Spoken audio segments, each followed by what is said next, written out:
Welcome back. அரிமா விழித்திரு.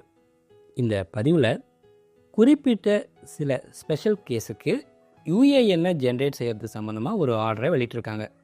அதாவது பிஎஃப்பில் விலக்கு வாங்கின நிறுவனங்கள் அப்படின்னா என்னென்னா, தாங்கிட்ட வேலை செய்கிற ஊழியர்களோட பிஎஃப் பணத்தை தாங்களே வச்சுக்கிட்டு அந்த பணத்தை ஒரு ட்ரஸ்ட்டு மூலமாக நிர்வாகம் செய்வாங்க. இவங்க இபிஎஃப் ரூலை நாங்கள் ஃபாலோ பண்ணுறோம் அப்படின்னும், இபிஎஃப்பில் கொடுக்குற வட்டி அப்படி இல்லாட்டினா அதை விட அதிகமான வட்டியை நாங்கள் தரோம் அப்படின்னும், ஊழியர்களோட பிஎஃப் பணத்துக்கு முழு பாதுகாப்பாக கொடுக்குறோம் அப்படின்னு சொல்லி இபிஎஃப் ஆஃபீஸில் ஒரு ரெக்வஸ்ட் லெட்டரை கொடுத்து விலக்கை வாங்கியிருப்பாங்க.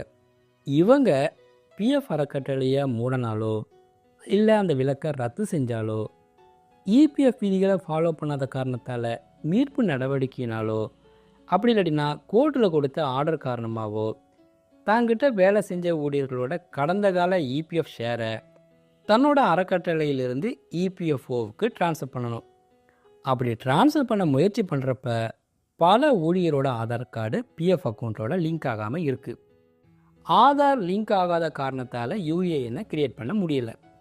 ஆனால் இப்போ கொடுத்துருக்கிற புது ஆர்டர் படி இபிஎஃப்ஓ உங்கள் நேமையும் எம்ப்ளாயர் ஐடியும் யூஸ் பண்ணி யூஏஎன்னை உருவாக்கி அந்த யூஏஎன் நம்பரின் கீழே உங்கள் பிஎஃப் பணத்தை பாதுகாப்பாக வச்சுருப்பாங்க அப்படின்னும், எப்போ உங்கள் ஆதார் நம்பரை இணைக்கிறீங்களோ அப்போ உங்கள் யூஏஎன்னை செயல்பட ஆரம்பிச்சிடும்.